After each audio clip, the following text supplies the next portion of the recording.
Lovers flat.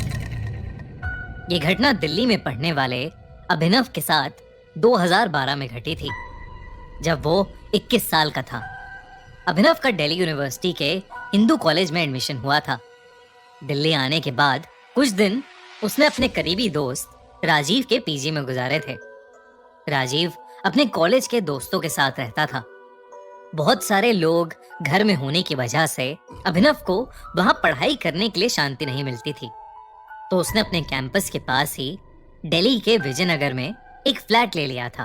पर उसे नहीं पता था कि उस फ्लैट में कुछ ऐसा है जो उसे कभी उस फ्लैट से निकलने ही नहीं देगा। अभिनव उस फ्लैट में संडे को शिफ्ट हुआ था ताकि वो आराम से सेटल हो जाए। शिफ्ट करते करते उसे एक कोने में 2 पुराने झुमके मिले। उसने ज्यादा ना सोचते हुए उन्हें अपने बिस्तर की साइड टेबल की एक पुरानी ड्रॉर में रख दिया। सामान इधर उधर करते हुए अभिनव इतना थक गया था कि बेड पर लेटते ही उसे नींद आ गई। उसकी आंख लगी ही थी कि तभी उसको अपने कान के एकदम पास एक लड़की के रोने की आवाज आने लगी।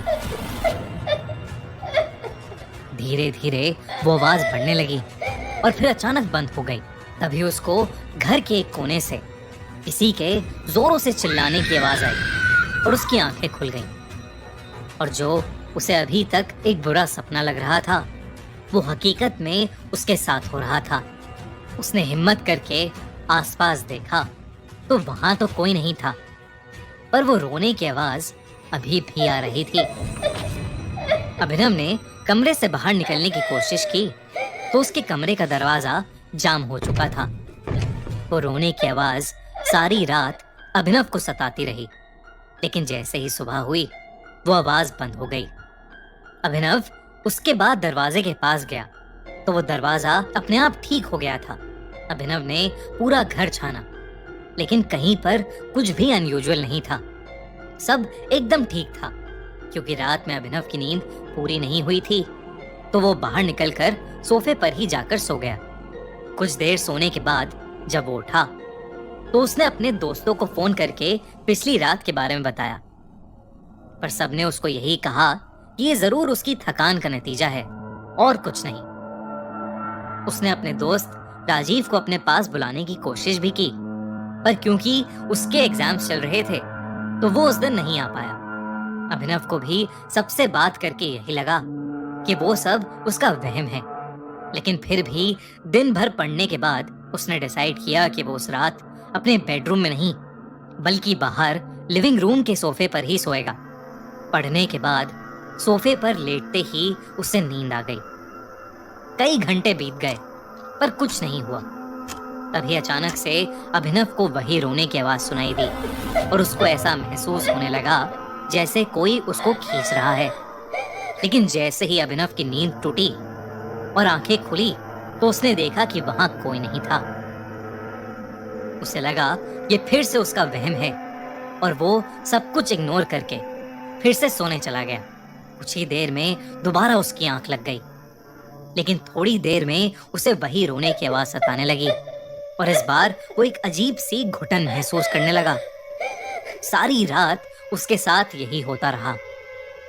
अगले दिन अभिनव ने अपने फ्लैट के आसपास के लोगों से बात करने की कोशिश की, पर जो कुछ भी हो रहा था उसके बारे में उन्हें कुछ नहीं पता था, क्योंकि वहां पर रहने वाले लोग कॉलेज स्टूडेंट्स थे जो 1-2 साल पहले ही वहां आए थे।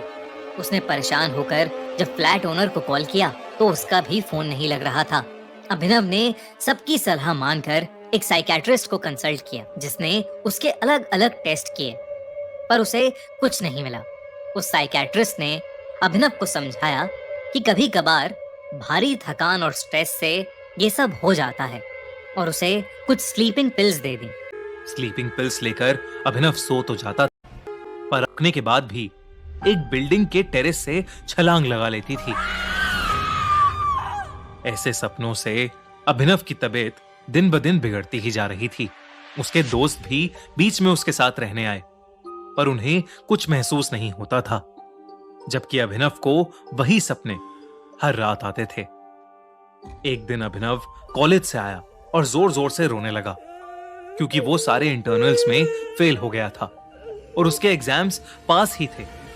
अभिनव को यह डर था कि जो कुछ भी उसके साथ हो रहा था उसकी वजह से वो एग्जाम्स के लिए भी कंसंट्रेट नहीं कर पा रहा था। उस दिन वो घबराहट के मारे गिर पड़ा और जमीन पर ही सो गया। जब वो अगली सुबह उठा तो उसको विश्वास ही नहीं हुआ उसके साथ पूरी रात कुछ नहीं हुआ, बल्कि जब तक अभिनव के एग्जाम्स चले तब तक उसको ना ही कोई आवाज आई, ना ही वो सपना और ना ही वो दम घुटने का एहसास। और इसी वजह से अभिनव एग्जाम्स में बहुत अच्छा स्कोर कर पाया। अभिनव ने ये सब सेलिब्रेट करने के लिए अच्छा खाना मंगवाया, बेड पर लेटे लेटे लैपटॉप पर एक फिल्म चलाई और खाना खाते खाते सो गया।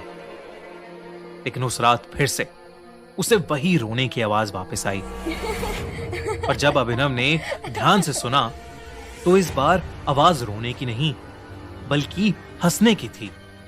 और उसको ऐसा महसूस हो रहा था जैसे किसी ने उसको कसकर पकड़ा हुआ है।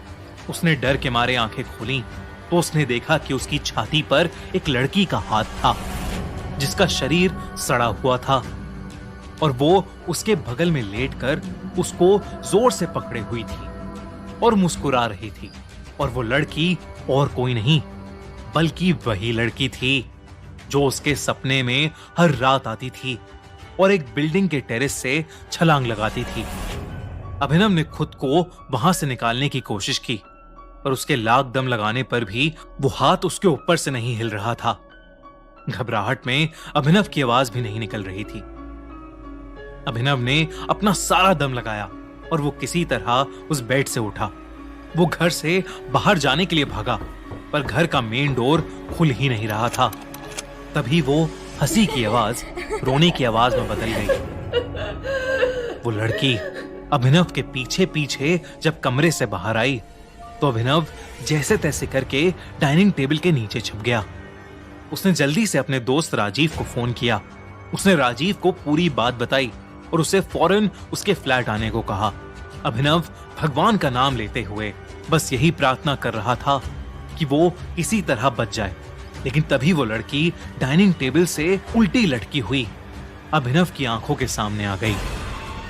उसे देखकर अभिनव कांप उठा। उसका चेहरा भयानक लग रहा था। बाल बिखरे हुए थे और आंखें एकदम नीली पड़ी थीं। उस लड़की के कान में वही झुमके थे जो अभिनव को फ्लैट की सफाई करते समय मिले थे। जब राजीव अभिनव के फ्लैट पहुंचा तो उसने देखा कि अभिनव लिविंग रूम में नीचे गिरा पड़ा था और वो बुरी तरह जख्मी था। राजीव तुरंत अभिनव को हॉस्पिटल ले गया। अभिनव को बहुत चोट लगी थी, लेकिन जब उसे होश आया तो अभिनव ने राजीव को बताया कि उस लड़की की आत्मा अभिनव को प्यार करने लगी है और वो उसका पीछा कभी नहीं छोड़ेगी। अभिनव हॉस्पिटल में धीरे धीरे रिकवर हो रहा था, लेकिन एक रात खबर आई कि अभिनव ने हॉस्पिटल बिल्डिंग के टेरेस से कूदकर अपनी जान दे दी है और लाश के साथ 2 झुमके भी पाए गए हैं। राजीव को कभी समझ नहीं आया कि अभिनव दिमागी रूप से बीमार था या सचमुच उस लड़की की आत्मा ने उसके साथ ये सब किया था। खैर जो भी हो, उसने अपने जिगरी दोस्त को हमेशा हमेशा के लिए खो दिया था।